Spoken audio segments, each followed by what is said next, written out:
Welcome to Insights of All Trades podcast with Nick and Cole. This is where we talk with people we meet along our journeys through medicine, military service, sports, education, and beyond. We hope you enjoy.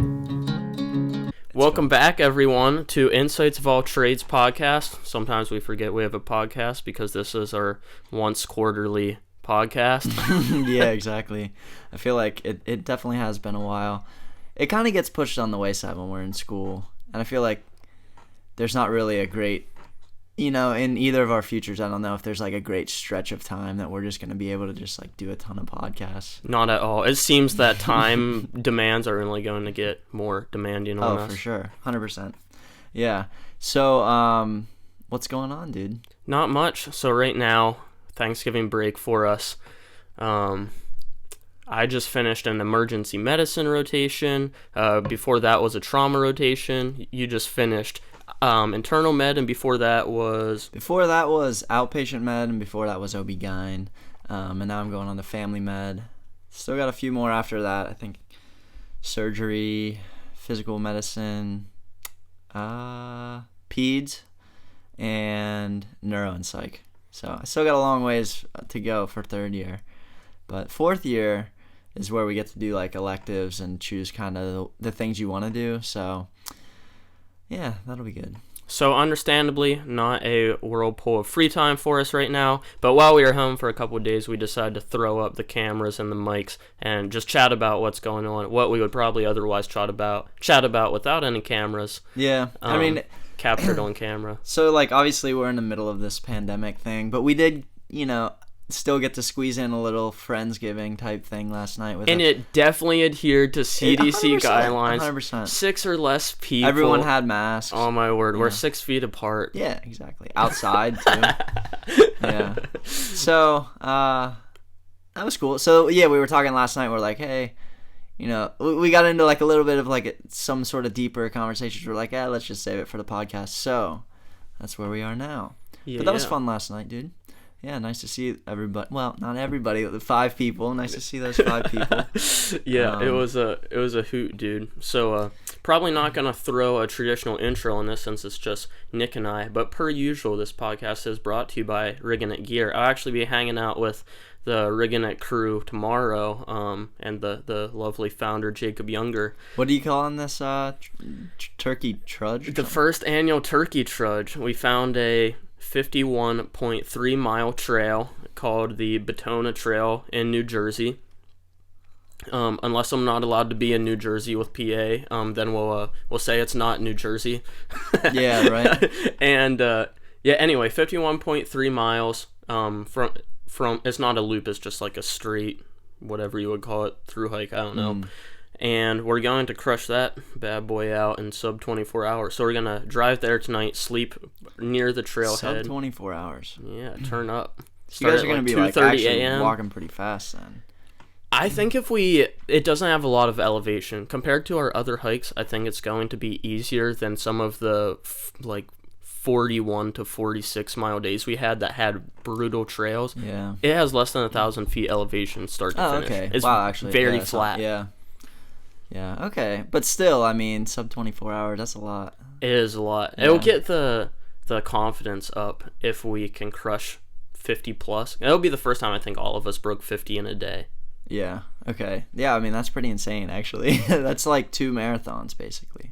I feel like we can call ourselves, like, we're approaching ultra athletes if we hit, like, the 50-mile mark in a day. I feel like that's where ultra marathons begin. Yeah, definitely. We're just speed walking it, and there's occasional running, like light jogs when it's flat, but... What, like, sparks that? You guys are just like, let's run now? Yeah.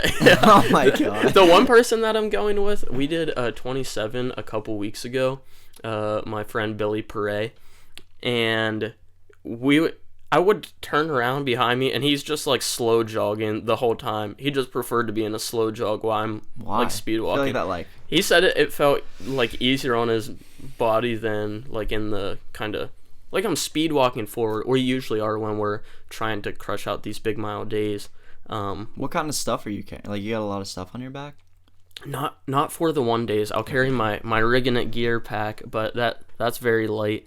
I'll have some food that's calorie dense, but by your Goober's peanut butter or whatever. I stopped carrying the Goober's jelly.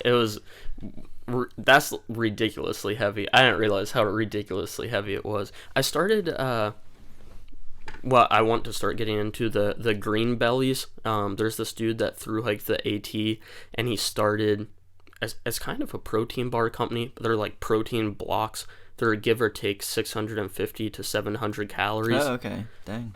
They're kind of like granola in consistency. Yeah. Well, how much water are you taking with you? I'll start with 2 1-liter bottles, and then we all have filters. So like those life filters or whatever. I have a Katydin Be Free. It's like a plastic bag of sorts that you fill up. You put the filter on the top, and then you hold it over your water bottle, and then it comes out. I don't think I would want a life straw or something like that for this. Okay. You took like organic chem and all that stuff, right? How does that stuff work? Like those straws? I don't know, because like it filters out like bacteria and stuff, right? That's the main thing. Is like it filters out like pathogens. Yeah, but I think that's just a function of how small the filter is. I think it just catches them. Yeah, I mean, I could be wrong, but I would imagine there's like so many like microns wide of space, and they just like set that in a way where it will be smaller than 99% of bacteria and like protozoa. I think viruses even. Probably not. Yeah. This is bad. I haven't had ID in a long time. Neither of us have had ID in a long time. I don't know what like common waterborne viruses are.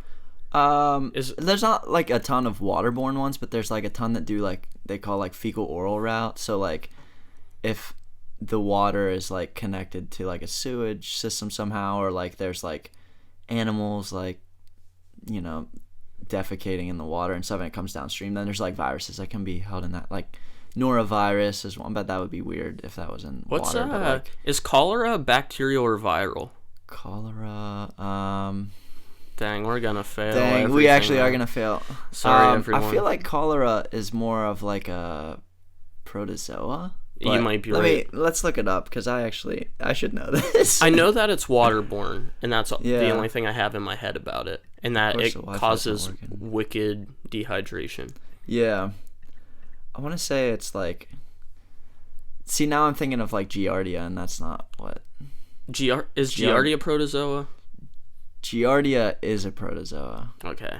Oh, cholera, Vibrio cholera. That's a bacteria. You're that's right. You're right. Yeah. It's like an atypical. Yes. Yeah. It took us long enough.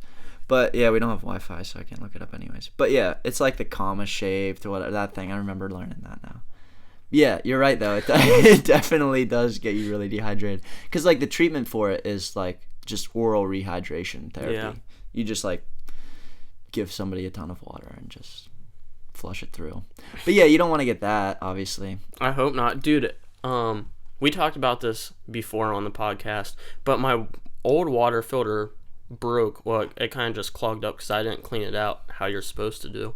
And we were on a kayak trip, and I drank pretty much unfiltered river water at one point, and I got real sick. I lost like 8 pounds the next day from diarrhea. It was awesome. That happened to Colin Hadsel and I when he's the guy that does like the song in the beginning of this show, and we were just out on like a bike ride one time. We got out like pretty like this was like high school. We were out pretty far and just like shoot, we ran out of water, and there was like this stream. We're like, it's probably fine, and we drank out of it, and the next day we both had like terrible diarrhea. Dang, that sucks.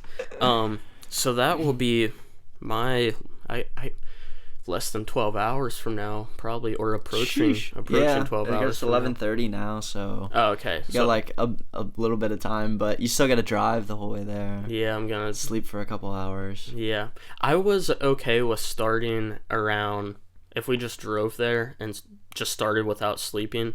Our good pal Tyler Hershey, also an IOAT guest, he is very pro sleep, and I think in hindsight I always turn out to be pro sleep, but my arm can get twisted very easily into just trucking as soon as we get there. Yeah, I'm definitely pro sleep. I mean, I'll get home from like my rotations and it'll be like 8 p.m. I'm like, I go to bed in like 30 minutes.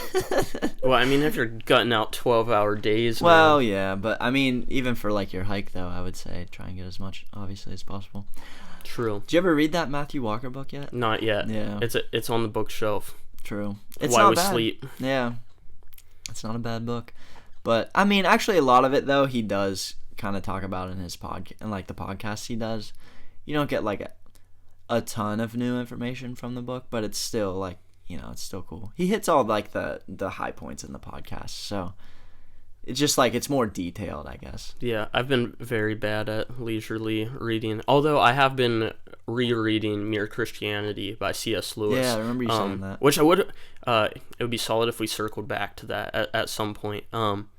But holy cow, C.S. Lewis is wicked smart, man. Yeah, I was telling you I was reading Screw Tape Letters by him. Mm-hmm. Yeah, it's actually pretty cool too. Yeah, he's really cool. So anyhow, we're gonna gut that hike out, and I'm hoping this serves for some sort of training for. I really want to revisit the Standing Stone. That's the one that like 1,000 steps is a part of, and we went to Greenwood State Furnace. We did half the trail, and that was a 41-mile day for us, roughly half the trail. The full trail is 83.9 miles. Dang. And Tyler Hershey, he was looking up the fastest known time for the trail. Normally, the fastest known times, or FKTs, are set by some ultra runner that shows up and they just obliterate the FKT, and it's borderline unbeatable for some mere mortal like myself. And this one hasn't been touched yet. It's a pretty off-the-grid thing. It's just some like central Pennsylvania hike that not many people know about apparently, and the FKT for the full roughly 84 miles is 29 hours. If you divide that out, it's a slightly slower than 3 miles an hour pace, which is a slow hiking average pace. But you'd have to be going the whole time. Yeah. Yeah, that's kind of crazy. I'm feeling like it's very doable though. Yeah, you guys are already doing kind of crazy stuff. What's like the what's like the website or whatever that tracks those times?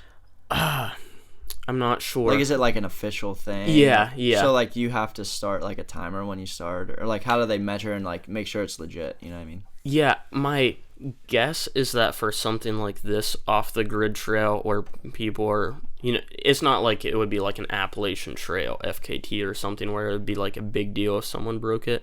The official site is probably something just like fastest known time whatever.com. I don't know. I guess I just mean like, what do you have? Do you have to like start something on your phone, like a GPS thing? I would think if you just have like for example, my Garmin watch will say the distance traveled and the like total time from like when we started. I think if you use that, or like an app like Strava that's doing virtually the same thing. Yeah, I think that would be enough of compelling evidence that be like, yeah, I actually did it. Yeah, because Strava has these things called like King of the Mountain or Queen of the Mountain, and then like course records and stuff like that. So I wasn't sure if like that if it was like a built-in to an app or if it was like across all the different apps. But I don't know. There's like some cool mountains around here on Strava that there's like some tight races for the King of the Mountain stuff. Really? Yeah. Actually, Jeff Miller, the guy in Lewistown, who he's like the cross-country coach at JHS, just took like the King of the Mountain on Ickesburg over here, which is like a 3.3 mile ride. I ran it a couple times. Oh, yeah, that's right, yeah. You ran it last Thanksgiving, didn't you? Yeah, Thanksgiving morning.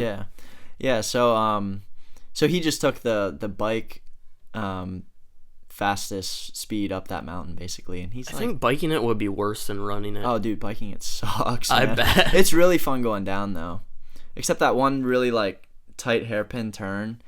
It's kind of sketchy, but yeah, no, but I think that's kind of crazy because he's like probably like 50s, maybe. That's crazy too. I don't know, and he just took the KOM, so I don't know, I'll have to go for it later. Get back into biking.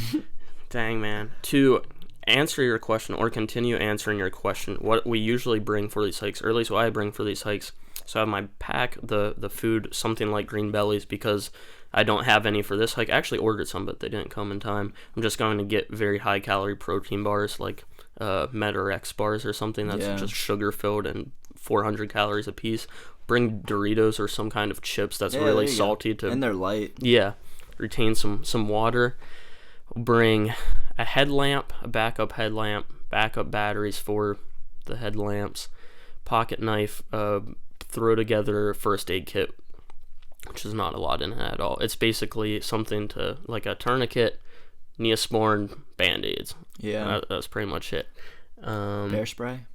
I don't have bear spray. I guess Although, that's at like, least you don't someone really has need bear it around spray. here I that think much, Tyler does. Yeah. I don't know if he'll bring it. I feel like that's more like a West Coast, like Northwest type thing, right?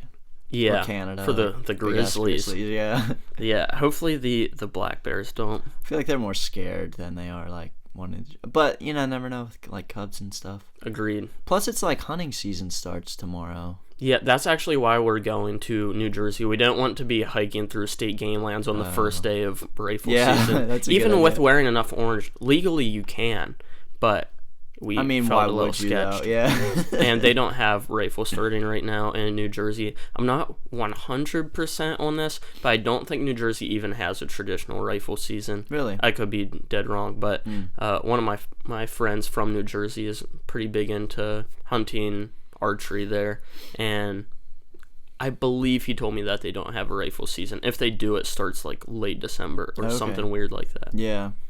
And as of like a few years ago, you can hunt now on Sundays in Pennsylvania, right? Or like certain Sundays. There's I think it's certain Sundays. And I think this is one of them, right? Yeah, the first weekend of rifle, I think you can hunt Saturday and Sunday. Because I suggested that when they brought it up, that we could just go on Sunday, and then they let me know that people will still be in the woods hunting on Sunday.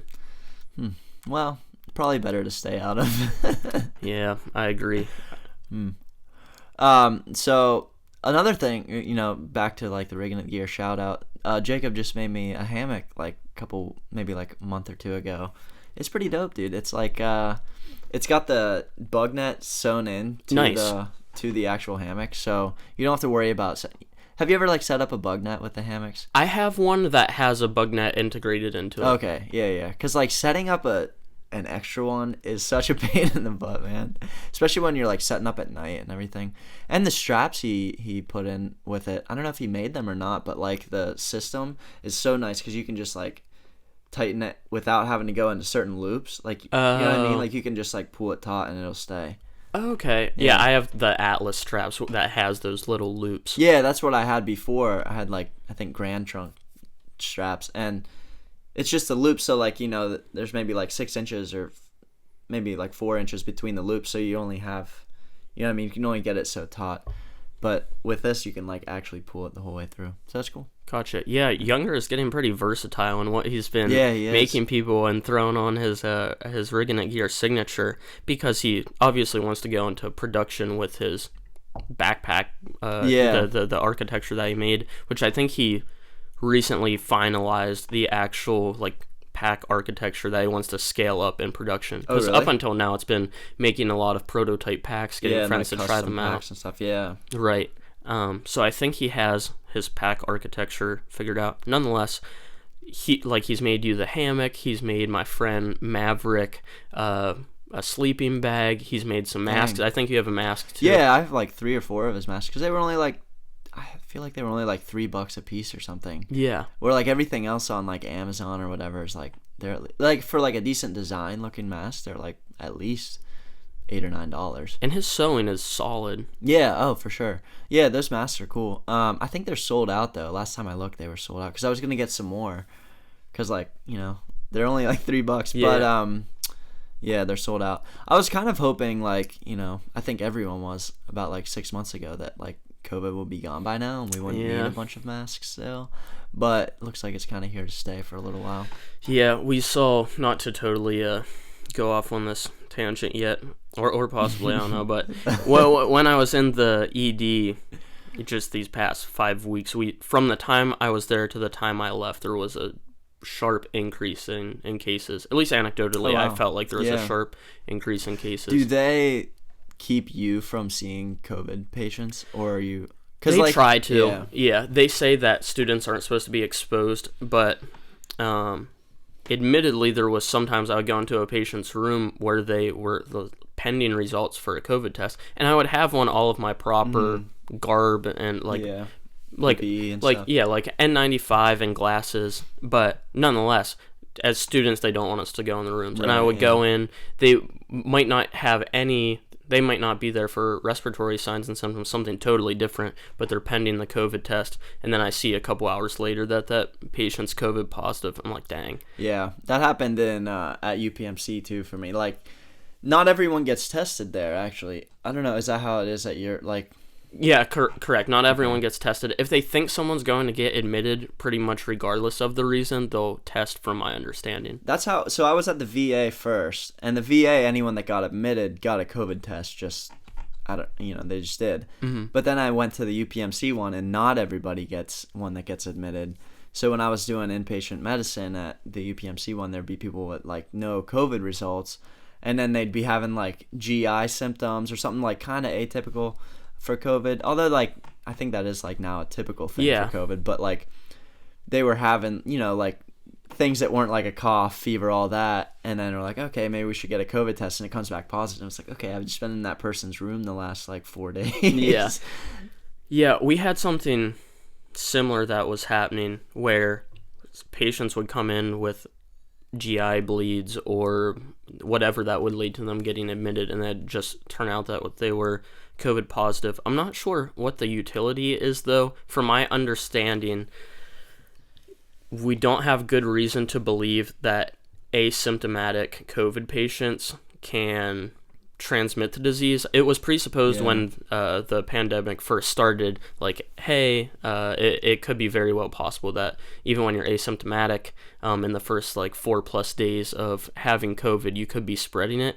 From my understanding, the data doesn't lean towards that now. I think you're right, yeah, because it's like there's such a low viral load, and I don't know. It is kind of strange though, because a lot of times there'll be like people that are fully asymptomatic the whole time, and it's like, well, maybe they just had a false positive test. I don't know. Yeah. Or maybe they actually were. And this whole thing's like super strange, this disease, because it like affects people's lungs, and then now it's like really affecting people's GI, and it's like, it seems like it's kind of, I don't know, maybe we just didn't know that originally, that it's like a big GI thing too, but... Yeah, and it we're seems also like it almost seeing, like evolved a little bit over time. Yeah, I don't feel like we heard a lot in the beginning about the loss of sense or smell or taste rather, and now that might be the most common thing I see on patients that come in for a COVID test. Yeah, to the ED. A lot of people will. Yeah, they lose like the sense of taste, and that's like the first thing, and they're like, "Well, I guess I have COVID." Yeah. That's crazy. But like, what other viruses do that many different things? I don't know. I guess I'm not the ID guy, so it's kind of hard. But likewise, and it does bring up the discussion of whether or not it's mutating fast, and that could be related to the change in like cardinal symptoms that we're seeing with the disease. I'm not sure. I guess there are a lot of things that like really screw over a lot of stuff. Like HIV obviously destroys like your everything. And like the hepatitises and all that stuff like hit a lot of like multi-organ systems. But I don't know, it's kind of strange this thing just like popped up out of nowhere now. Yeah, I feel like in the beginning we were told there was a triad of fever, cough. Shortness, cough and like shortness of breath. But since then, now it's like people are just as worried if there's a headache or a sore throat or sneezing. Maybe not so much sneezing. But GI like symptoms. Anything, really. Yeah. You could just have anything. It's like, maybe I have COVID. Yeah. And which I think is kind of frustrating because it's natural, for me at least, every year to go through like common colds once or twice from 100%, fall months through winter months. And now there's some sort of internal dialogue I have where if I feel just slightly congested, which seems like it's just nonstop happening for me, like always just throughout my functional memory, I feel like especially in the winter months. Yeah. And now, you're supposed to sign off on questionnaires where it's like, if you have runny nose, if you have like virtually anything. It's like I just walked in from the cold, my nose is running. Yeah. So I don't know. It is strange. And I think one of the things that's like still scary, I mean, obviously it's a scary virus, but I think one of the like scariest things about it is how little it seems like people know about it. I agree. Because like things are changing every month. Like there's like 3 months ago we thought we had this thing under control, and now it's like more cases and more deaths than ever. it's like, so what's 3 months from now gonna have? Are we gonna have it under control, or is it gonna be worse? At least like with other things, like with the flu, it's got like a predictable season. It's like, okay, maybe it's like February and a lot of people are sick with the flu. Obviously not a good thing, but we're like, okay, at least the end's in sight. Once spring comes around, flu kind of dampers down. But with this thing, it's like, what's gonna happen? And nobody knows really like anything about it. It seems like, nobody was predicting like that it would present like with these GI symptoms now as like predominant symptoms, and like with these vaccines, nobody knows if those are gonna work. Yeah, I don't know. It's just crazy.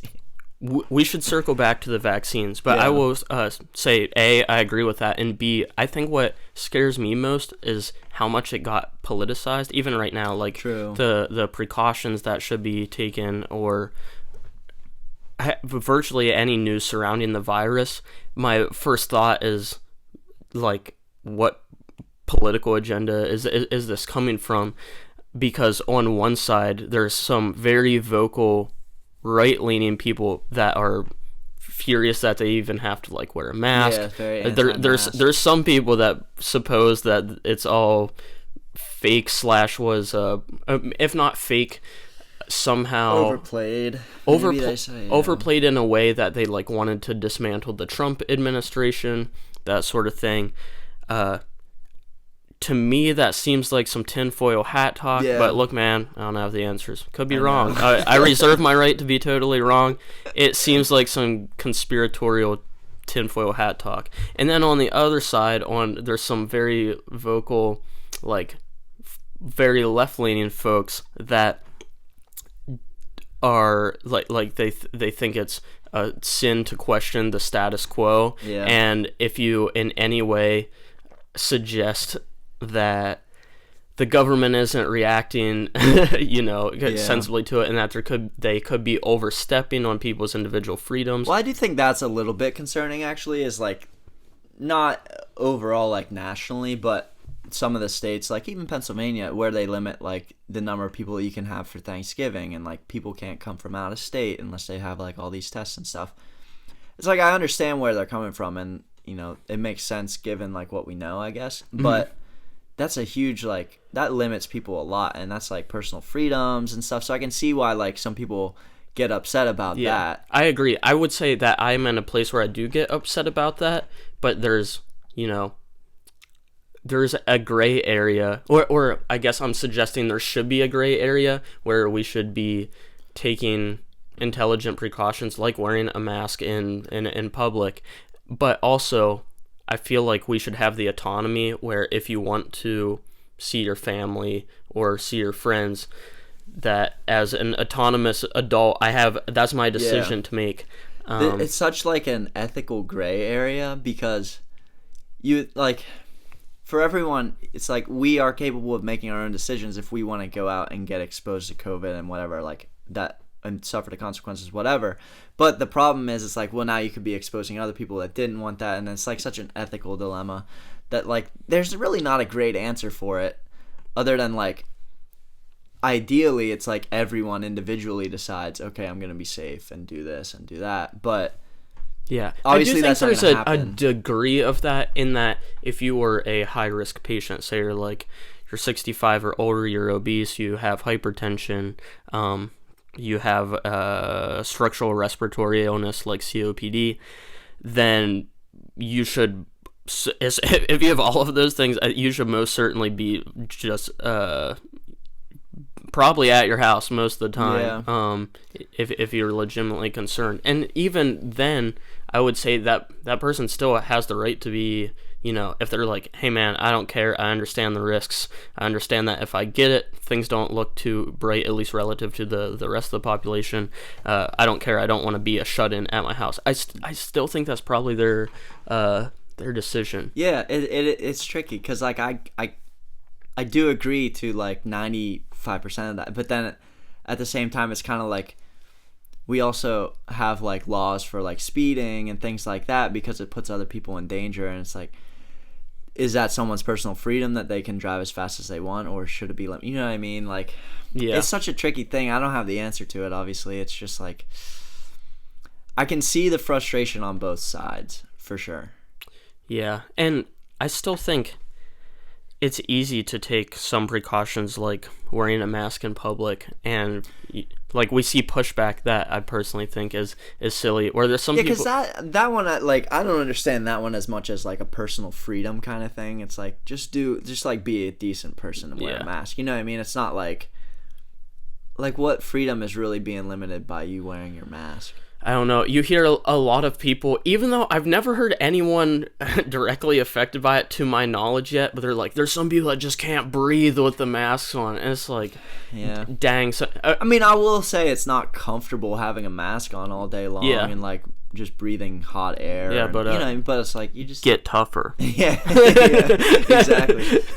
I think that would solve a lot of problems if everyone was a little bit tougher and a little bit more fit, dude. Yeah, this country is very like. Not just this country, but like a lot of places, people are like overweight, people have diabetes, they have lung disease from smoking, they have all these issues like high blood pressure, everything, which could just be taken care of by a little bit of like lifestyle modification early on. Yeah. People wouldn't be so sick right now with this disease. I agree. Granted, there are people that do get, like, there are anomalies, and like young people, 19, 20, they're fit and they still have a really tough time with the disease, but that's like by far the very like low percentage. Yeah.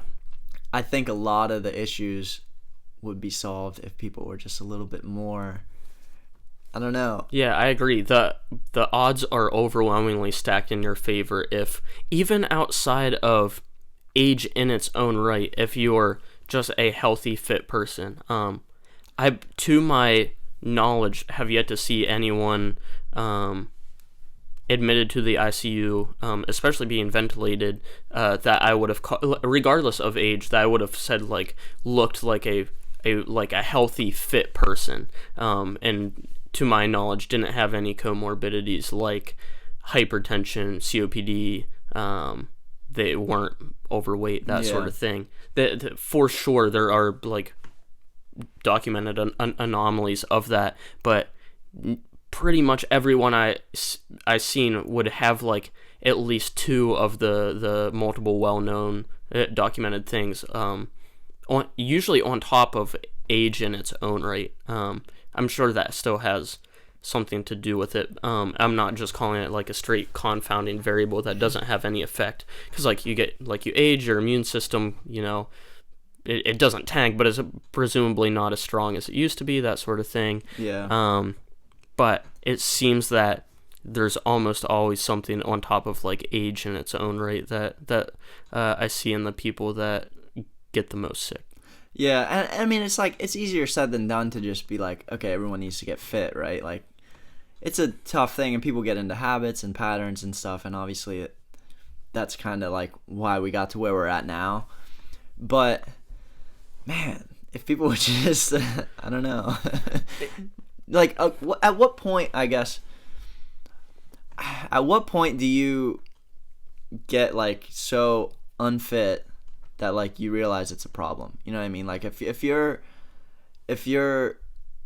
going from the couch to the bathroom and it's all on the same floor and you're out of breath from walking to the bathroom, is that like, does that ever hit you like, okay, maybe I need to do something now? You know what I mean? Like, I guess like at what point is the best place to catch somebody to be like, hey, you can reverse this, you can like, come on, like, get out and do some walking, you know what I mean? Like, eat healthier, that kind of stuff.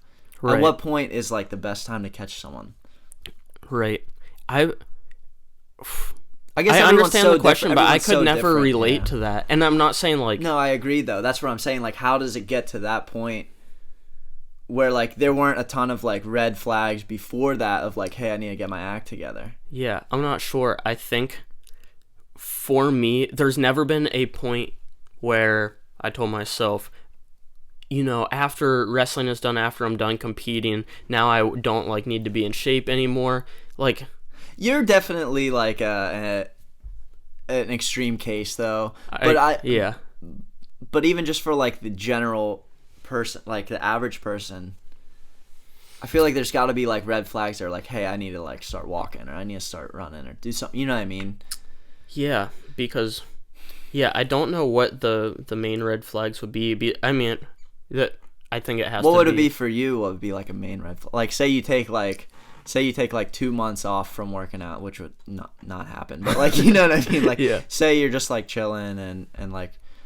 Yeah, I mean, I never carried this experiment out, so I'm not sure, but my guess would be, well, I feel like all the barometers I'm thinking of would be I start working out again, and it's like, oh, this is harder than what it was. I was thinking like, maybe I walk up like 3 or 4 flights of stairs and I'm winded. It's like, okay, I really need it's been too long that I haven't gone for a run or something. You know what I mean? Yeah. Like, and maybe something that's underappreciated is just the general sense of well-being throughout the day, that if you weren't working out and eating not like complete garbage, you probably just in general have like a smaller oscillation between like low lows and high highs. I feel like you're kind of more you're zoned in. You aren't letting your emotions get the best of you.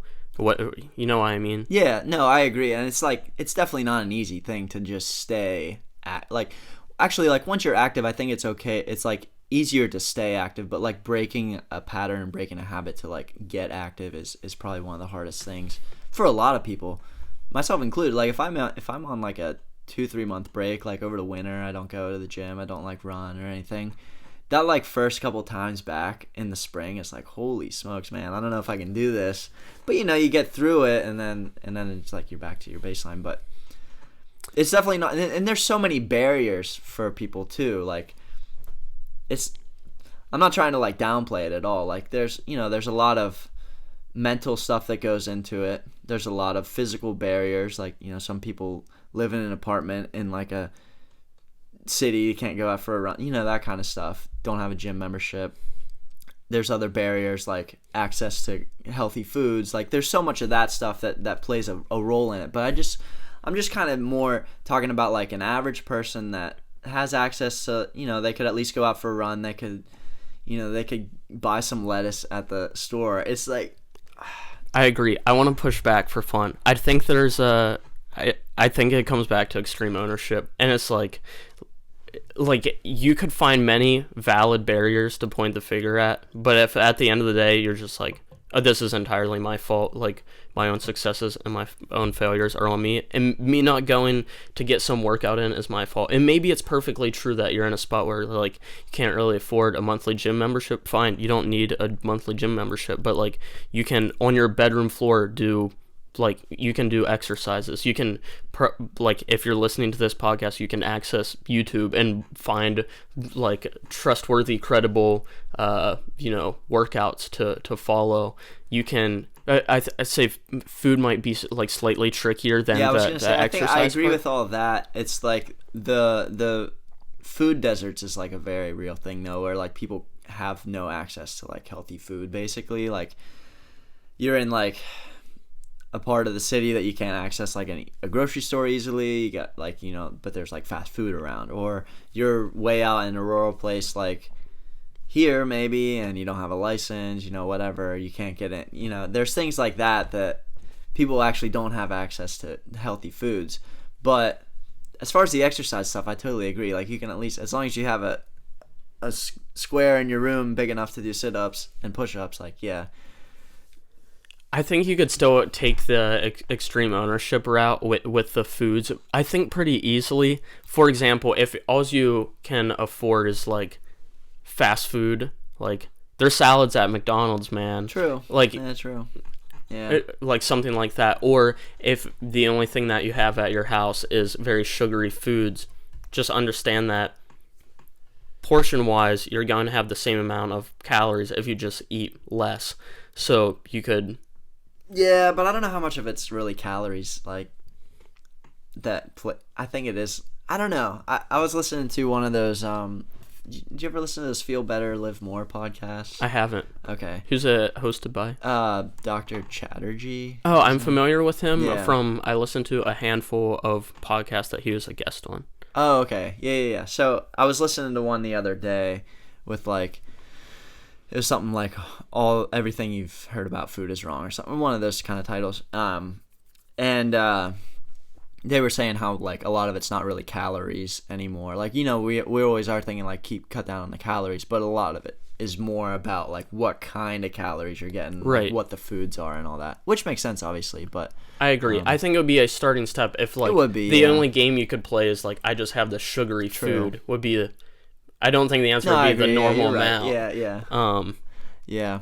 No, this like all this stuff is super interesting to me. That's what I think I'm gonna try and do as like my medical practice someday.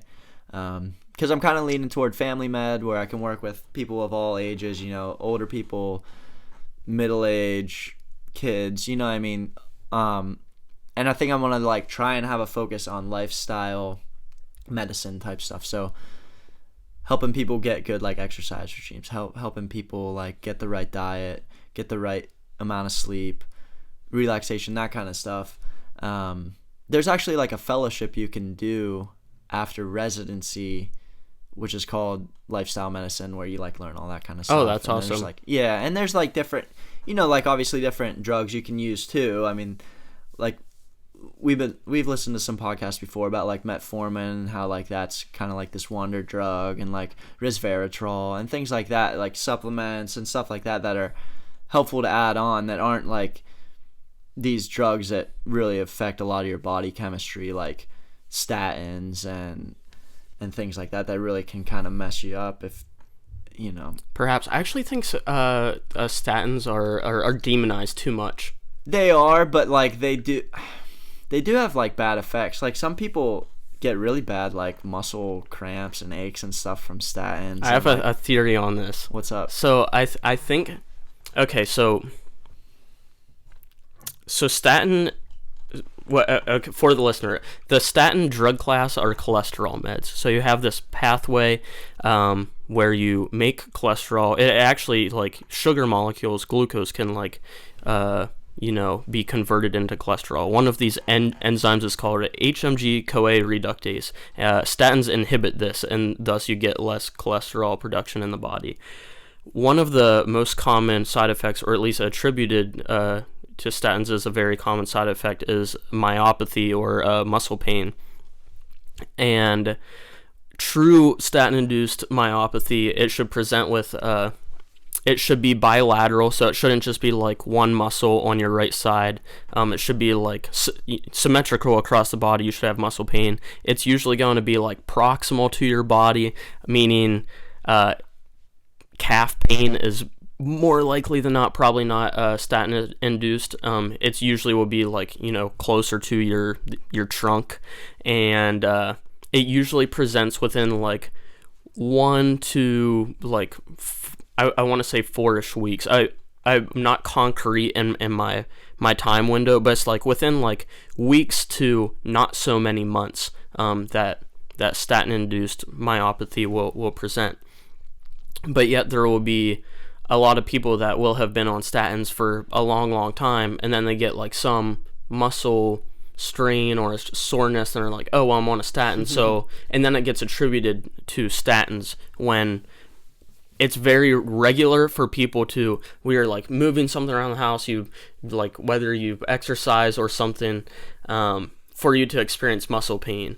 And I think a lot of times the people misattribute myopathy to being statin-induced myopathy, because then if they go through like, okay, we'll stop the statin, and what you're supposed to do, at least based on guideline recommendations, is restart the statin. If it happens again, then you'll start at like a low dose statin, because very rarely do you start at the lowest intensity of statins. You shouldn't.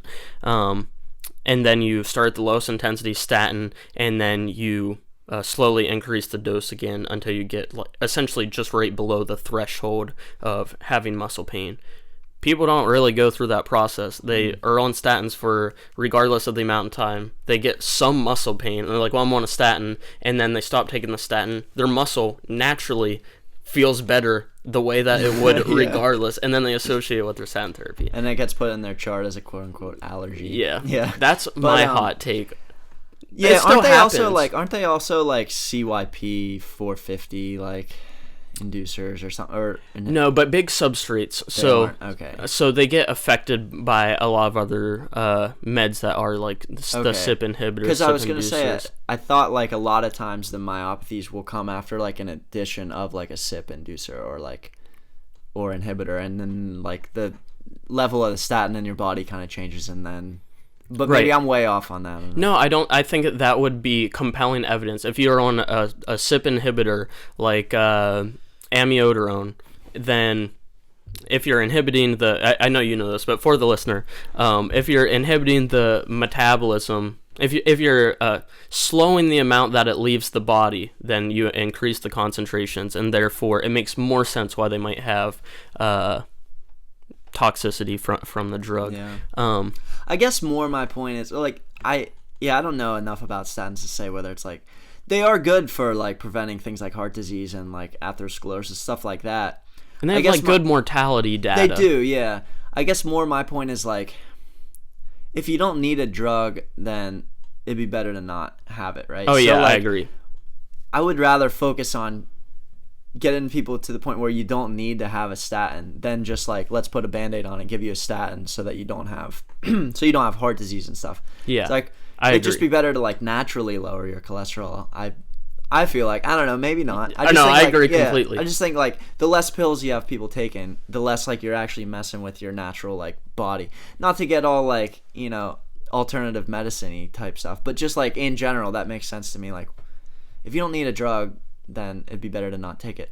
So if we can get people off statins, get people off of like ACE inhibitors, all that kind of stuff, which do have good mortality benefits, I still feel like it'd be better to just naturally be at like a better functioning baseline without meds. Yeah, I agree. Some people definitely do need it though. Yeah. Like some people have like familial hyperlipidemia, like they have high cholesterol at baseline. Yeah. Or, you know, you have like heart disease that runs in the family and stuff, and you do need these kind of things. But I feel like so many people, at least like pretty much everyone I see in the hospital comes in and they're on a statin, they're on like a hypertensive med, baby aspirin, they have like at least some sort of diabetes, whether it's like on insulin or not. They at least have like pre-diabetes or diabetes.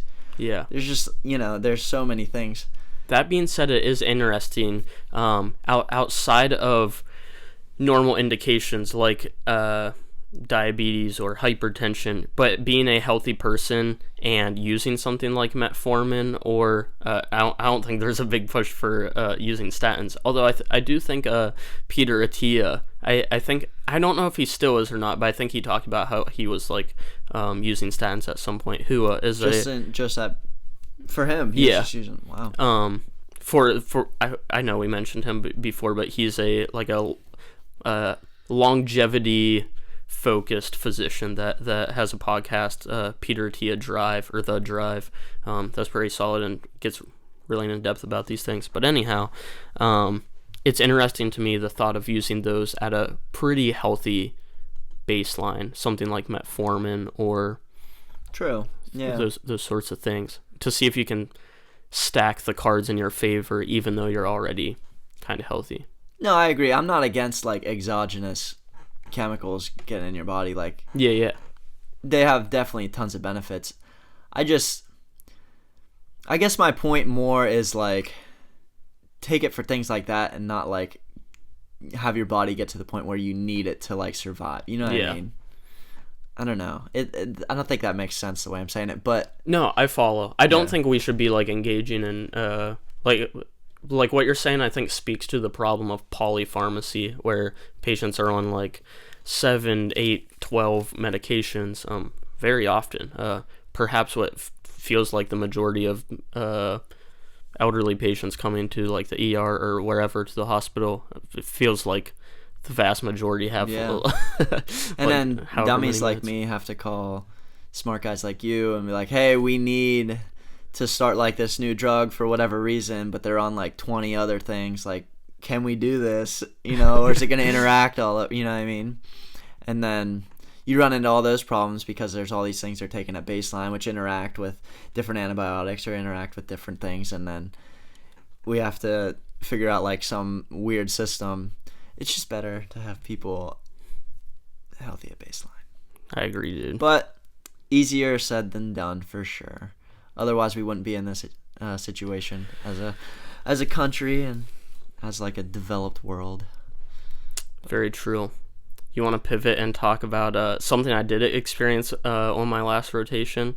So you had the OB-GYN rotation, and I haven't had any like OB-GYN or NICU or peds rotations, but I did spend a day with a NICU pharmacist, a couple days with a NICU pharmacist, and one of the neonates there had neonatal abstinence syndrome, which is something I wanted to talk to you about on or off the camera, but I might as well talk about it now. I don't know like a whole ton about it. I saw it a couple times, but it's basically like the baby's withdrawing from, like, so if like a mother is using opioids regularly, right? Yeah, and that can cross the placental barrier. So then basically the baby's being exposed to opioids and develops an opioid dependence. Yeah, a dependence, a tolerance, all that stuff, like a normal human being would. Mm-hmm. And then they come out of the womb no longer attached to the mom's blood supply, which has the opioids circulating in it, and then they start withdrawing from opioids because there's, the source is gone.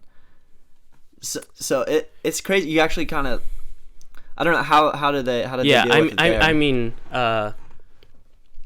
deal with it in terms of treatment. I definitely don't want to misspeak because I only saw it like for one patient.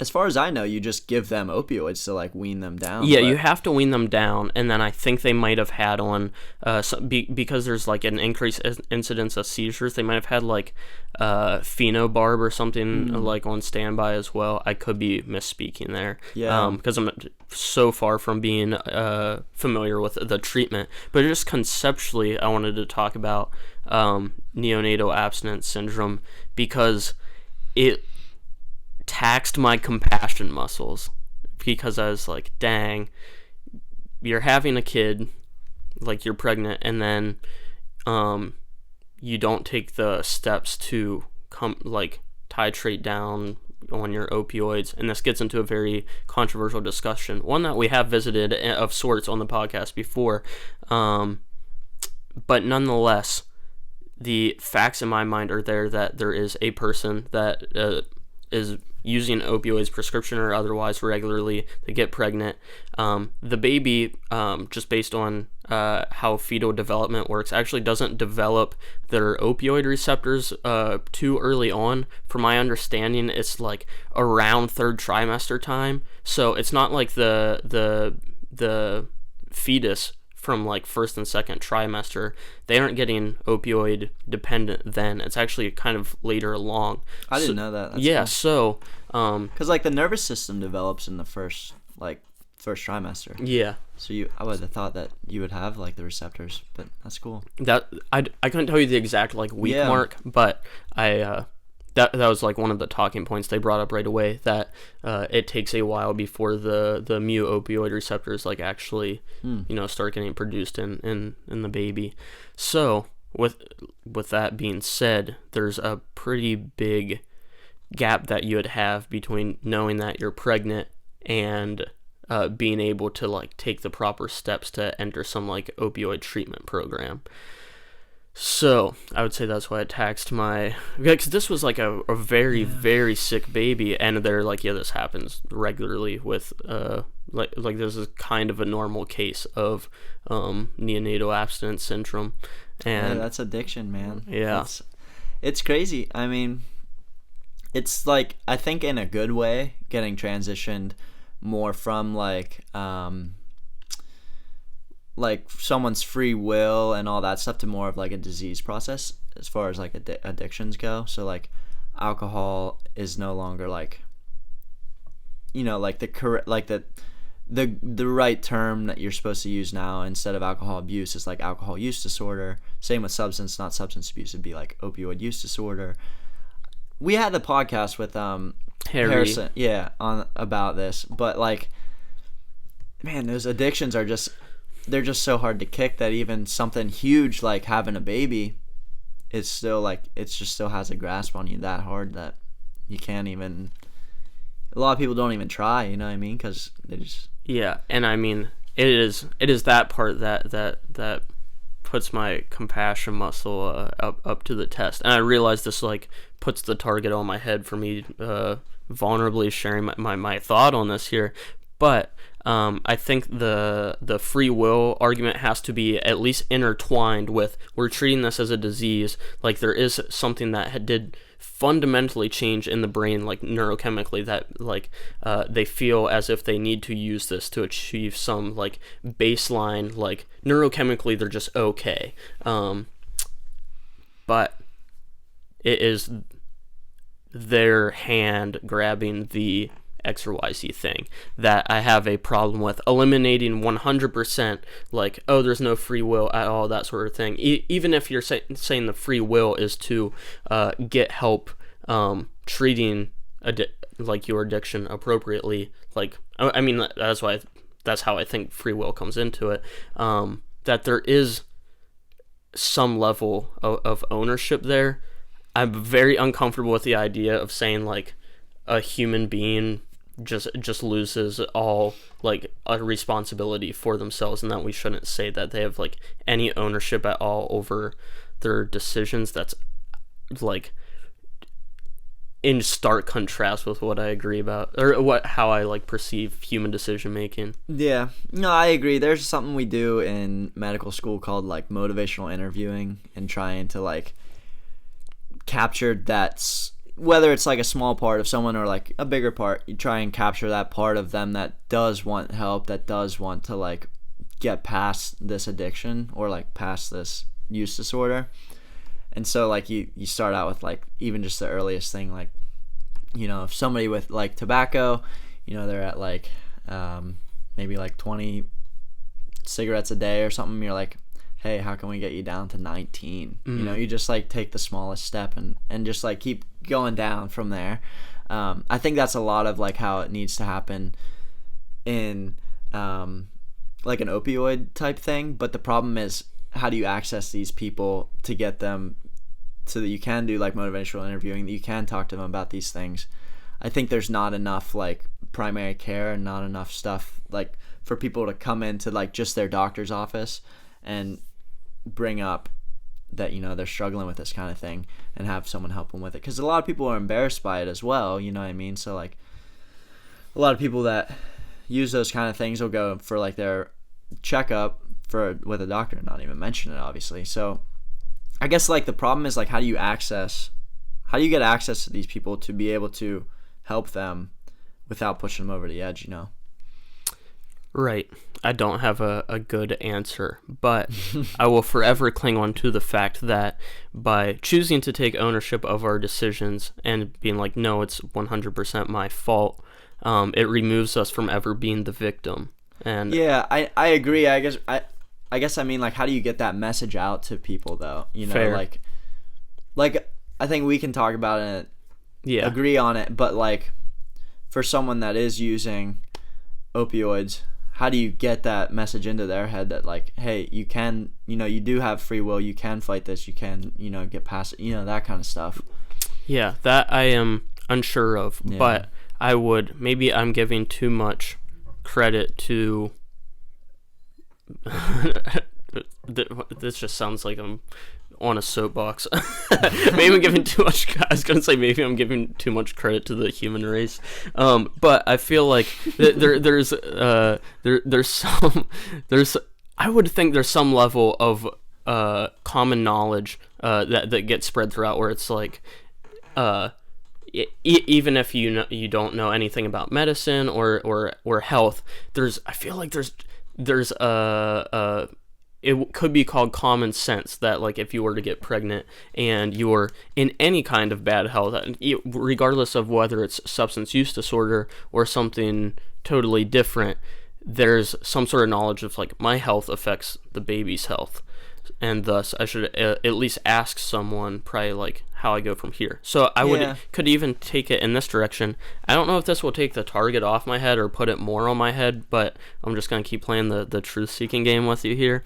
Even in the case of like mothers with uncontrolled diabetes, that can put the baby at a lot of risk as well, because they'll get, to kind of oversimplify it here, the baby will get used to the high glucose concentrations, and then after the delivery happens and the baby is now about outside of the mother, they'll go into like hypoglycemia, like very bad hypoglycemia. Because they got so much insulin in there, yeah. And so that can be, that can, in a different way, make babies very sick right after delivery as well. And that's something that could have been avoided had they, and I don't mean snap your fingers and be like, go back in time and make sure you never develop diabetes. Like, even as a patient that already has diabetes and then you find out you're pregnant, to even then you can start, like, pretty quickly you can get your glucose within normal limits. Yeah. So that's not like something that's out of the realm of possibility. Yeah, I agree. I think there's a lot of first of all, a lot of people that don't know that kind of stuff, right? Like, that their diabetes really affects their baby. Mm-hmm. There's a lot of people that sadly, like, just don't even care. Yeah. Like, if you tell them, they don't care. Which, like, that, I think that kind of gets to the root of the issue. It's like, there's only going to be so many people we can get a message out to. There's only so many people we can help. And then there's going to be, XYZ percentage of people that just don't care anyways. And it is a sad thing. And I think that's probably why, like, it was kind of pulling at you, like, your compassion muscles. Because it's like... Yeah. And so I've, like... There's that part of me where it's like, dang, it is hard for me personally, someone that kind of builds an identity around extreme ownership, it's hard for me to feel compassion, at least naturally here, or empathy naturally here. That being said, when that did happen, this is partially what I wanted to circle back to.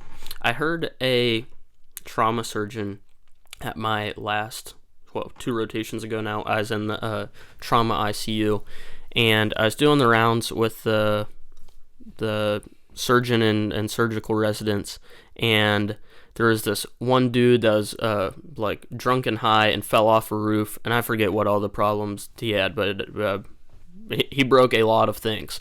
And the one surgical resident, the chief resident, was like making fun of him for, like, essentially being a ding dong. Is like, play stupid games, win stupid prizes, like those, that sort of genre of jokes. And I'm laughing along with him. I'm like it was very easy for me to be like, yeah, this, you brought this on yourself. You're like drunk and high and you were goofing around and you fell off a roof. It's like, that's 100% on you, man. And the admitting, the head physician, she was like, as a physician, I mean, I'm not a physician, but she's directing this towards the chief resident. She said something to the tune of, as a physician, it's your job to exercise compassion when no one else can. And I was like, dang. I was like, that hit me, and she's not even mad at me. And I thought about that a lot since then, and that's why there was two, not like bluntly conflicting, but two voices in my head. One that's like, you should be taking extreme ownership, and one that's like, but you should be able to exercise compassion even when no one else can. I think you can be very compassionate and empathetic while also holding people to a high standard. Yeah. You know what I mean? Like, for the guy that was on the roof drunk and high, like, maybe that's the one time he's ever done that, and he was just hanging out with his buddies, whatever, and, like, he thought it was a stupid idea, but he went up and did it anyways. He, like, made a mistake, and now he's, you know what I mean? Like, you can still be very empathetic and compassionate and, like, man, that sucks, but you were, you shouldn't have been doing that. Yeah. I think you can still hold people to high standards while also being compassionate and empathetic for, like, the situations that they're in. I agree. And I guess that's the place I'm trying to get to. For whatever reason, my own predispositions makes it easier for me to be the type of person where it's like, you are fully responsible for your own decisions. It's not as natural for me to, like, have a lot of empathy and be like, hey man, it's all right, dude. Yeah. Yeah, I don't know, like, the best way to, like, get, to certain areas, like, with feeling more compassion and empathy and things like that, but I don't know. I feel like it's hard whenever we don't experience things like that to to really put yourself in someone's shoes. Like, we've never been addicted to heroin, so we don't know what it feels like. We don't know, like, how Right. hard it really is, you know what I mean? So we can only really go off of what people say and what, like, science says about, the addiction process and stuff like that. Or just, even with, like, a guy falling off the roof. Like, it's hard to really put yourself in those shoes. And I don't really know how to, like, really, like, train that in us to be able to see ourselves in someone else's place. Me either. Without really experiencing it. And it's like, obviously we're not going to go jump off of a roof and stuff, you know what I mean, like, for every little thing. Right. Yeah, I guess something that begins to grow my compassion muscles, if you will, would be to think about developmentally, like in childhood, what might have led to those positions, where I don't know that person's story, but I would imagine that the vast majority of people who struggle with substance abuse disorders of sorts, if we're sticking with that theme, have probably more often than not had a great family life growing up, or like suffered some, like, trauma of sorts, and has, like, PTSD related to it, things that they are coping with, even if they don't think of it as something that they're, like, coping with, that it just developed as a way to numb out the pain of sorts, or to, like, be someone they felt had to be. I don't know. I feel like that begins to build compassion for me. Yeah, I think a lot of it also starts with just talking and listening to people, and it's a dangerous thing, but, like, believing people, you know what I mean?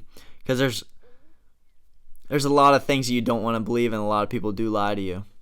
But I think, believing people's stories and believing, like, how they got to where they're at and stuff, I think that's a big step toward trying to, by feeling empathy for them, feeling, like, compassion is, like, actually believing them. But if not believing, at least suspending your disbelief. Yeah, for sure. Yeah. Crazy stuff. Dude, totally off topic, but it just kind of ran into my head for some random reason. Did you see there's, like, that metal thing that, like, showed up in the middle of the desert or something? No, I have no idea what you're talking about. Well, I wish we had internet. I could look it up.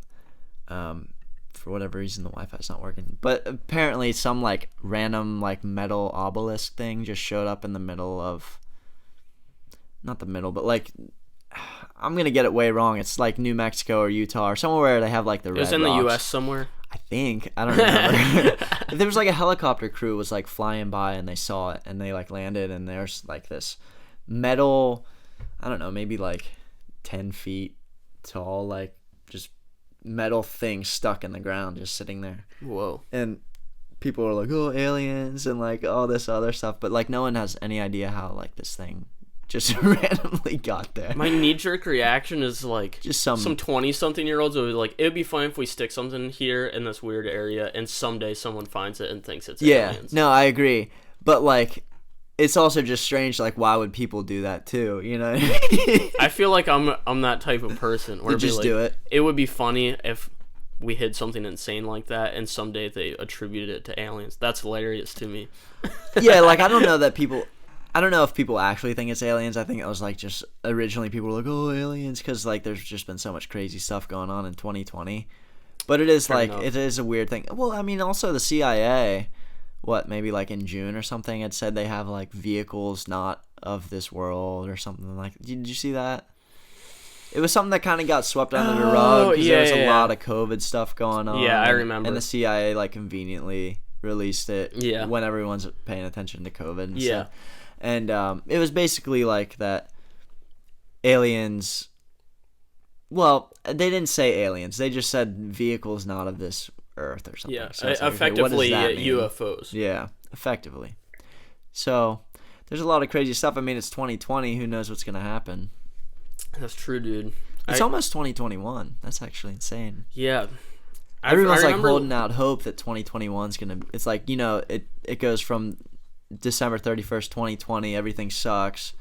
January 1st, 2021, the world's back to normal. I don't think that's going to happen. I remember when you, Hunter, and I did a podcast right as 2020, either right as 2020 started or like a few days before New Yeah, Year's. and then I think we uploaded it like 3 months later. Yeah, good stuff in traditional IoT fashion. And I was saying, and I meant it with earnest.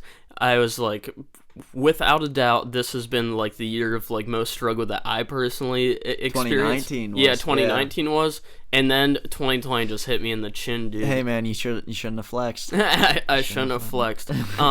But what a...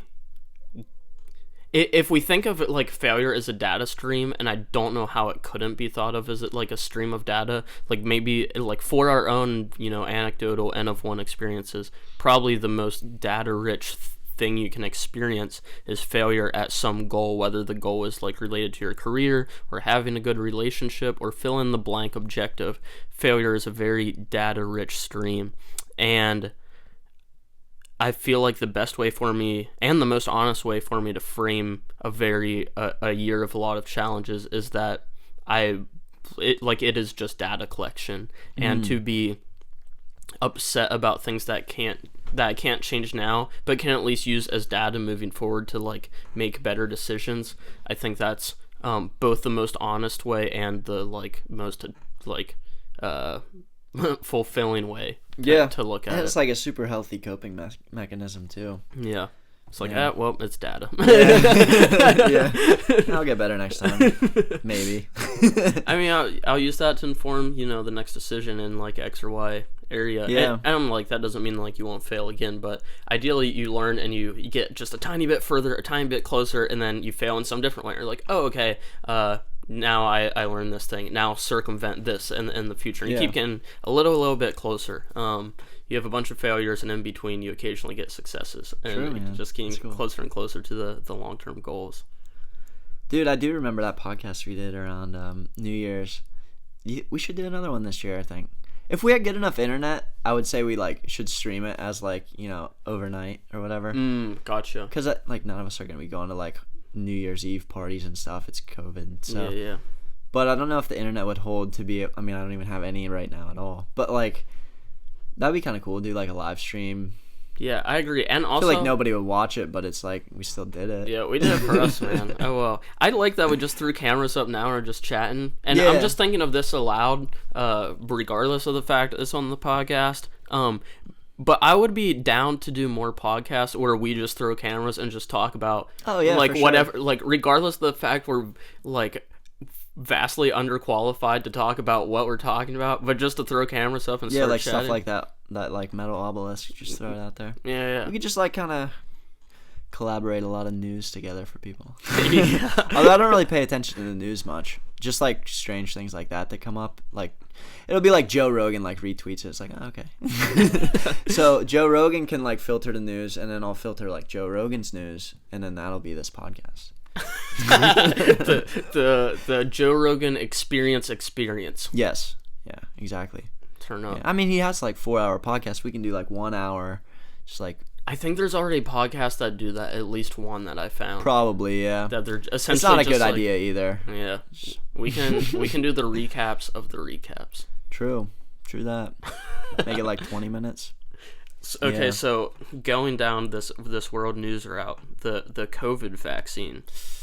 Now, I don't want to stay on this too long because people realize you're good at remembering how to circle back. Thanks, dude. It's like when we were like 5 minutes in, you said something about like we'll circle back to the vaccine. I was like, there's no way we're gonna remember to go back to that. That happens all the time. We'll say like, oh, we'll come back to this, and then I never remember it.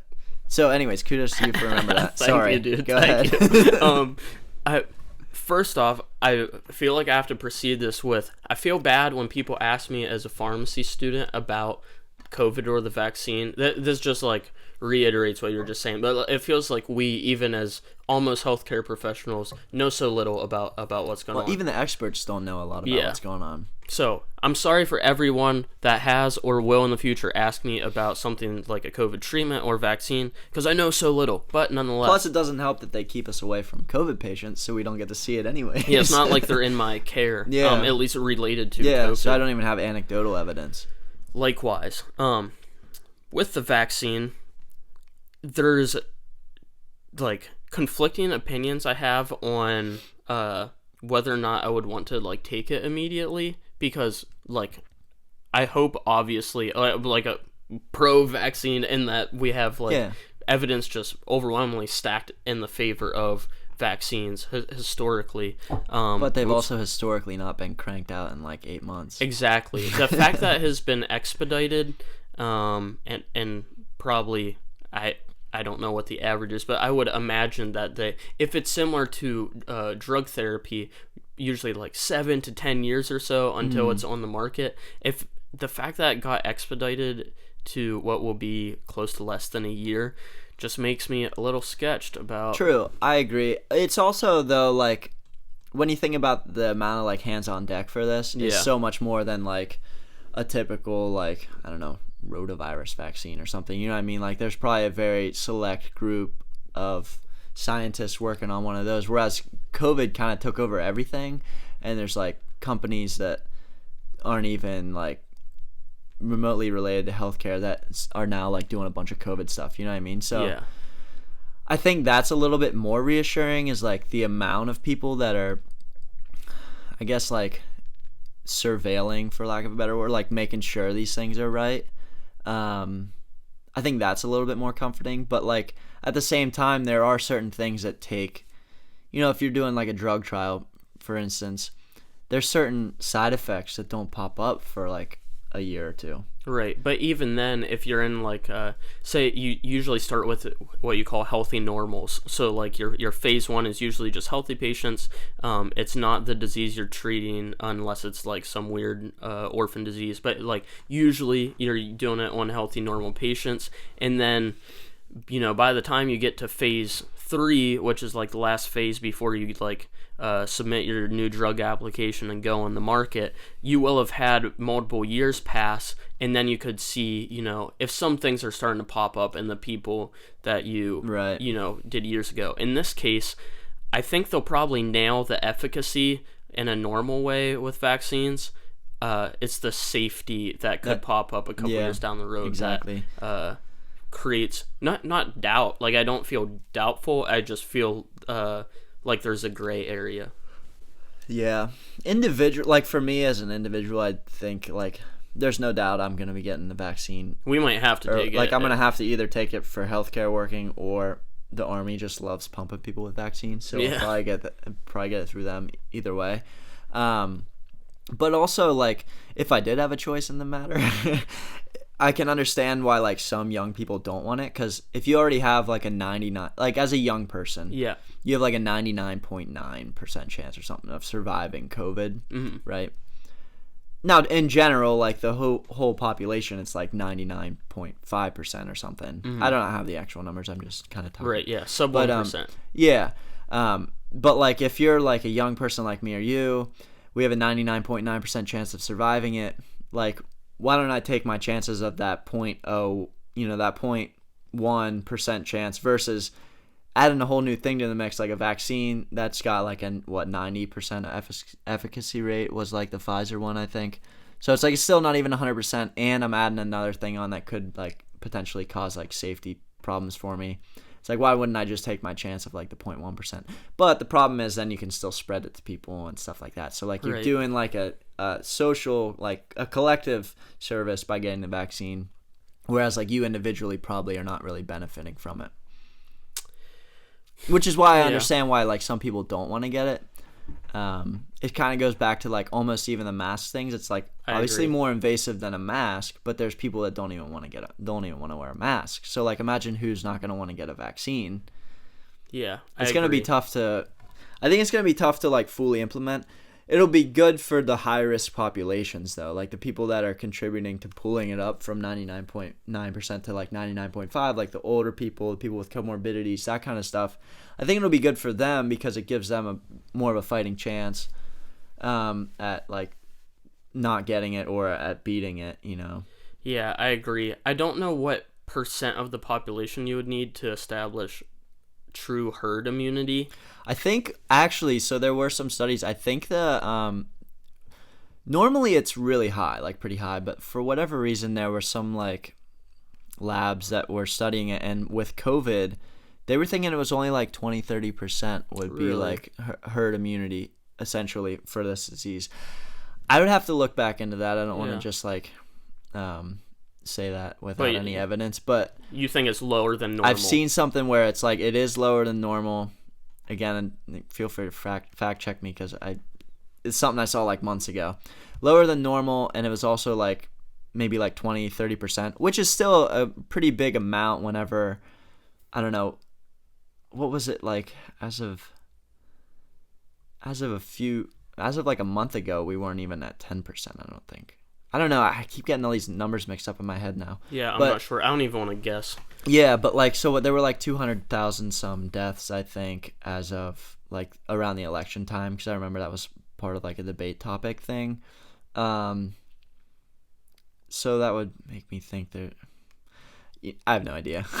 But anyways, like whatever the numbers are, we weren't really close at all to herd immunity yet. Yeah. Like, but I think if it like keeps going on this path, maybe next time, like next year at this time, we would get there. But that's going to be a lot of more people that are sick in the meantime, a lot of more people that die in the meantime. So yeah, there's got to be a better answer. I just don't think anyone really does have it, honestly. Yeah. I'm not like over fearful of the vaccine or anything. I get frustrated with the takes that are like just like without any more information, like just staunchly anti-vaccine in this case. No, that's super annoying. That being said, I do think there's some areas where we should be concerned about government overstepping. I don't think it's with the vaccine. I think that's done in good faith for like and the vaccines are a lot of like corporations are making it. It's not like, I guess they are government funded because a lot of this money is coming from like the COVID relief, whatever stuff is going toward that. But I think a lot of the companies, like, I don't know. It's actually, there's so much like about this like political stuff going on that I have no idea, and I don't really care to know that much, honestly. Likewise, I don't know if it's bad that I wouldn't say I'm apathetic, but I certainly don't go out of my way to to read into all like there's like stuff on like the right of like, oh, Fauci's this guy that's like trying to, I don't know, whatever, and then there's stuff on the left like, oh, Trump's like purposely mishandling that, you know what I mean? There's just like, I don't know how much, like, I don't really want to dive into either of those because I feel like that's a really deep rabbit hole on either side, and it doesn't, like, on the surface, just doesn't jump out at me as like a valid thing that I need to put a bunch of time into. Yeah, I agree. I feel like there's so much to unravel where I would feel like I could parse out like what's not tainted by some like political agenda and like what's actually going on here. It doesn't feel easy and to parse out. All the conspiracies are like, you got to make like 80 different connections, and it's like, if one of those connections is actually wrong, then the whole thing's not right. So I don't know, there's no point in, like, when we have things like school and other stuff that we have time to, like, we need to put our time into that. I don't think that's like worth us like trying to see what all these conspiracies.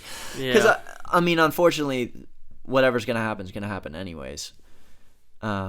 Which is like a defeatist attitude, which a lot of people would argue against that, but I feel like it's pretty much just gonna happen. Whatever is. Yeah, I mean, there is some level where if we had government overstepping in a way that it was like clearly stepping on individual freedom, like a military enforced, like, just authoritarian shutdown of everything. I mean, I think a lot of, like, basically what I have seen so far, a lot of people are concerned because they're like, oh, what's going on now is like a step in. Yeah, it's like, you can't just start at like, okay, we're now like in martial law. It's like you got to slowly get there, or else people are gonna. I agree freak that out, I think there is some red flags that we've seen. Yeah. For example, like state governments, or at least some officials from state governments saying that they would like, they essentially financially incentivize people to tattletale on people not wearing a mask or having a family gathering with more than like X amount of people. I think that is the start of a slippery slope. That scares me infinitely more than a vaccine. Yeah. So one of the people that was on my medicine team at UPMC for my last rotation, he's from New York City, but he lives in Pittsburgh now. And So to go home, he can't go home for Thanksgiving because in New York City or in New York, I think in general, you need to have a negative COVID test like 3 days before you go, and then you need to have a negative one before you head back. And there's something else, like there's another thing in there too about like basically negative testing, and then you can, like the gatherings are limited and all that. And so basically what he was saying was there's no way he could get a test and have it be back in 72 hours and not be expired by the time he gets to New York.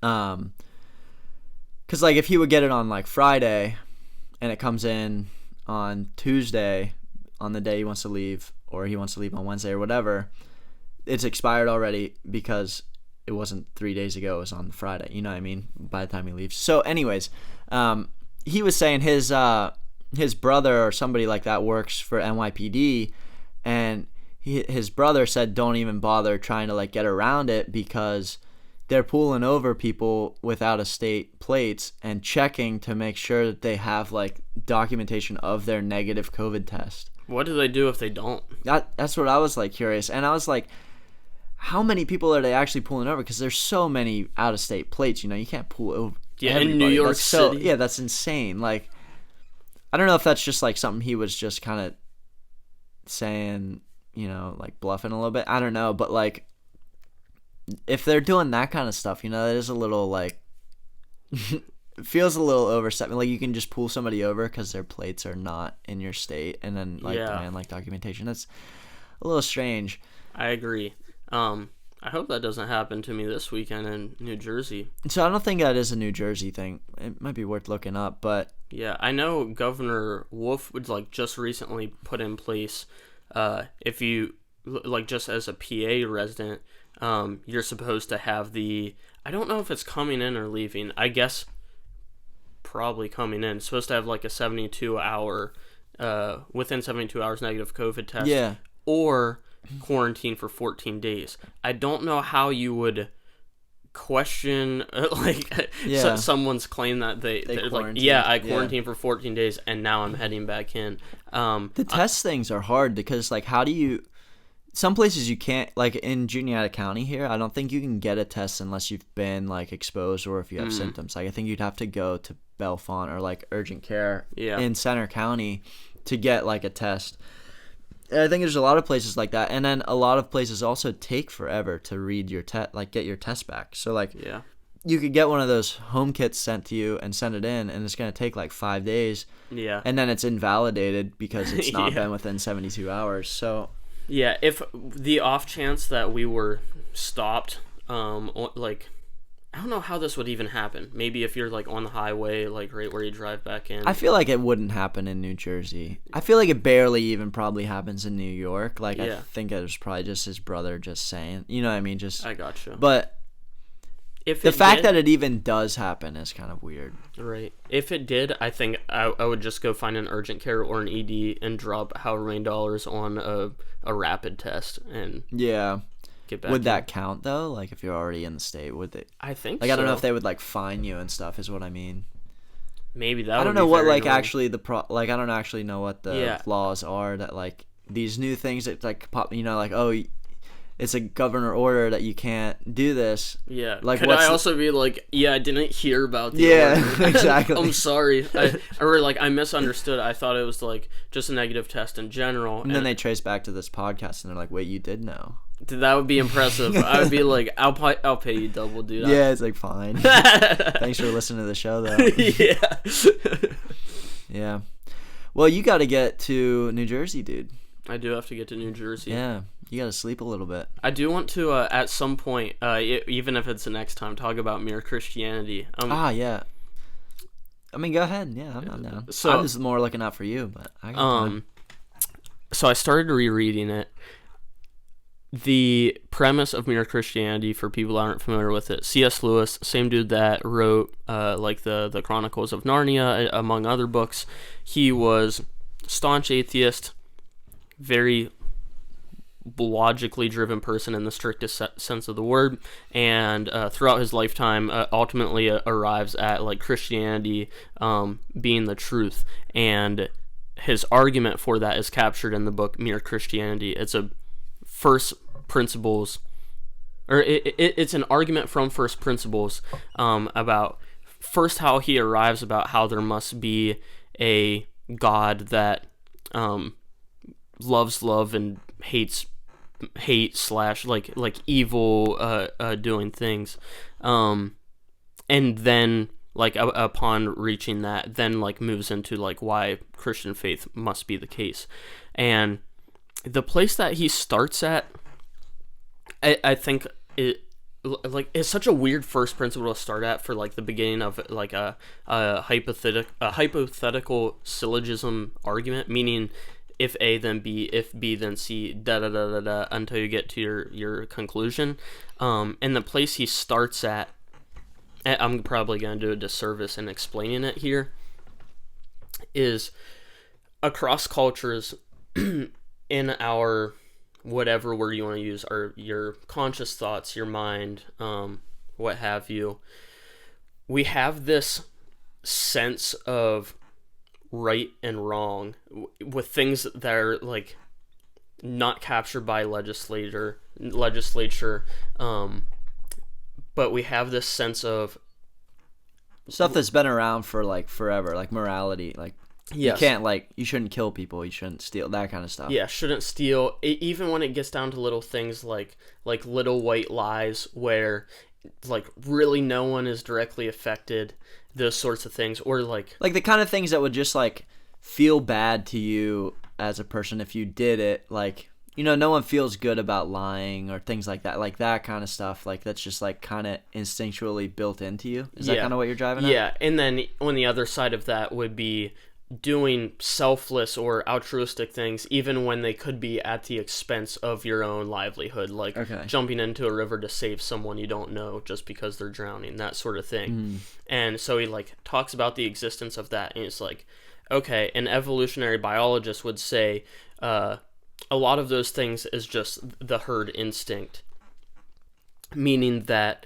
as creatures, to propel our own species forward, we have this instinctual drive to like do things that better like other animals in our own species, i.e. humans. Yeah. And he's like I don't disagree with the existence of this herd instinct, but what makes humans different from any other animal that has a herd instinct is what we have in our own conscience, in our own mind, is the ability to amplify a herd instinct over, you know, some other instinct, the instinct to eat, the instinct to procreate, these things that in an animal without this morality that we have, you would just go with whatever the more intense instinct is. What makes humans different is we have some extrinsic part of it, some higher level in our mind,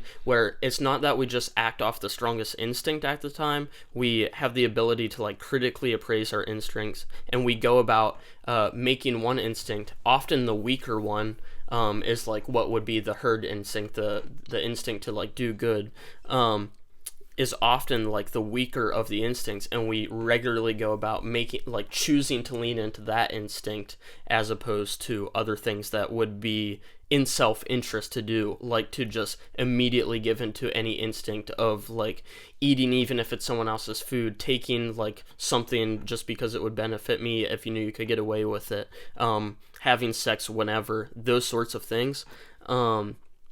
He like, that's kind of where the argument starts, and it's like, okay, well, like, where must this have come from, sort of thing. The way he then pieces it together is something like, we don't have an ability to like see God, but if we suppose that we are like made by some sort of God, then it is analogous to if you don't know who an architect is of a house and all you have is a house, you can't study the architect to learn about him, but you can at least learn a bit about the architect by looking at the house. Similarly, we can learn about God by evaluating like kind of how our own minds work, and the argument builds from there, and how like we all have this unshakable not critic, but or like I don't know, like kind of a critic / judge in our head that's evaluating like what we're doing and why. And even that doesn't mean, and he doesn't say at all like that doesn't mean we don't mess up. And he's like, in fact, it's pretty much always the case that we do sometimes mess up, and we go with the stronger instinct. But what also makes us special as humans is that we have a sense of guilt or shame attached to like doing the wrong thing. And also, if someone like calls us out for like doing something, we never really argue as humans, regardless of your beliefs or lack thereof, in terms of God.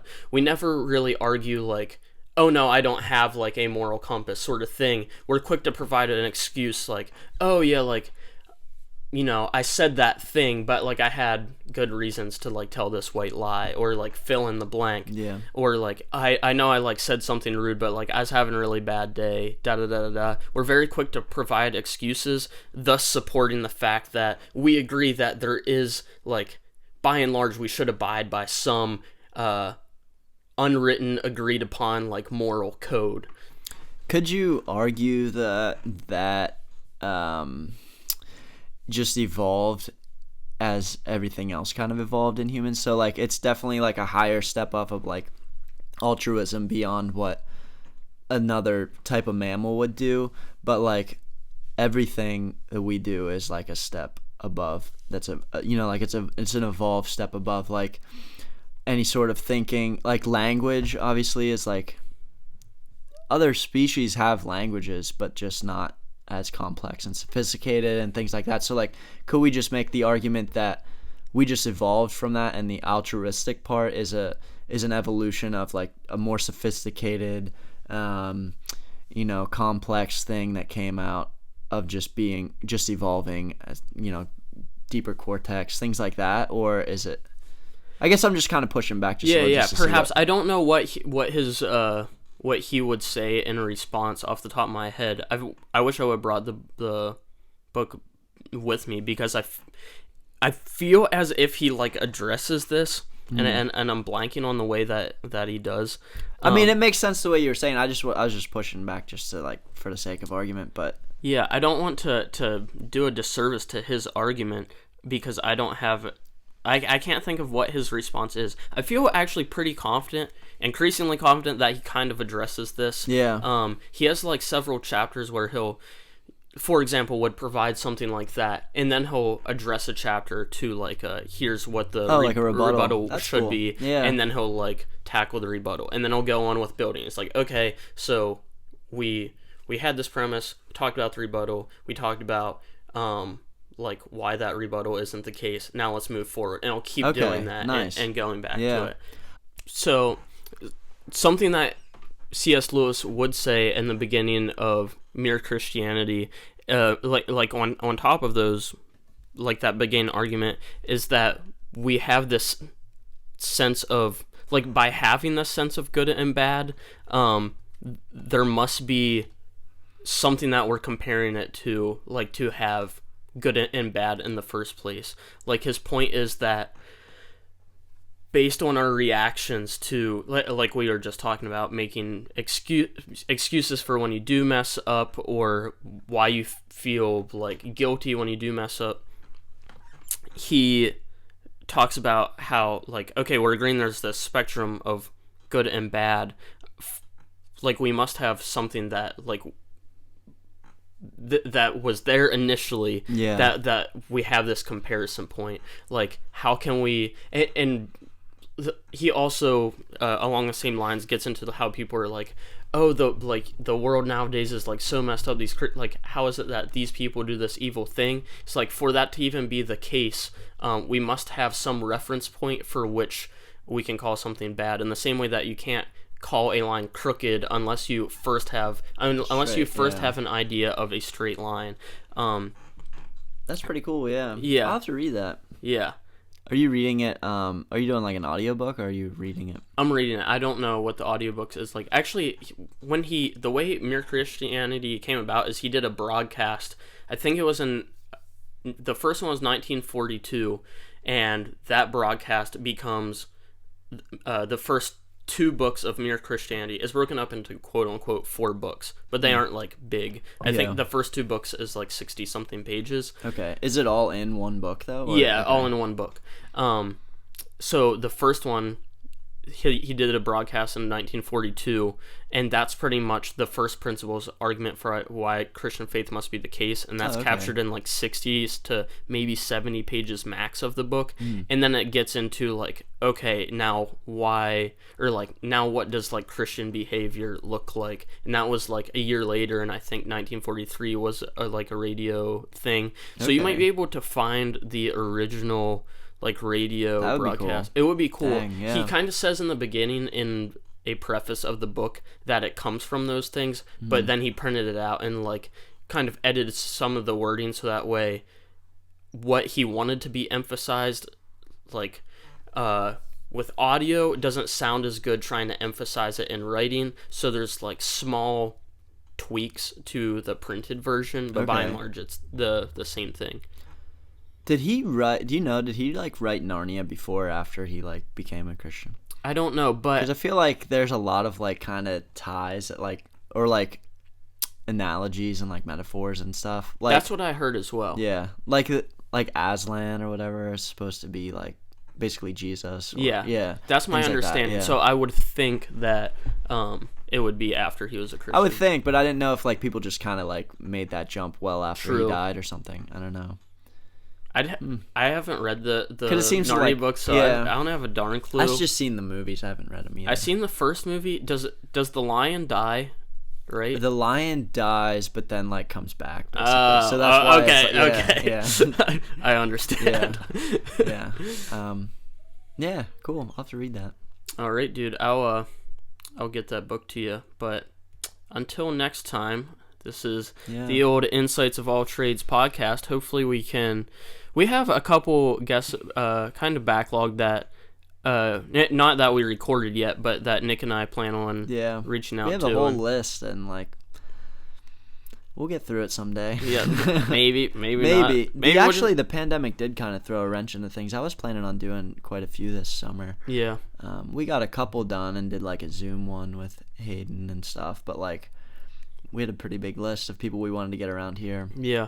But we'll get to them eventually. Heck yeah. Yeah. All right. Sounds good. See you, everyone. All right, everyone. Thank you all for tuning in. Please track us down on social media. Our Facebook is Insights of All Trades. Our Instagram is @Insights of All Trades. Our Twitter is @IOAT Podcast. And you can find us on Gmail.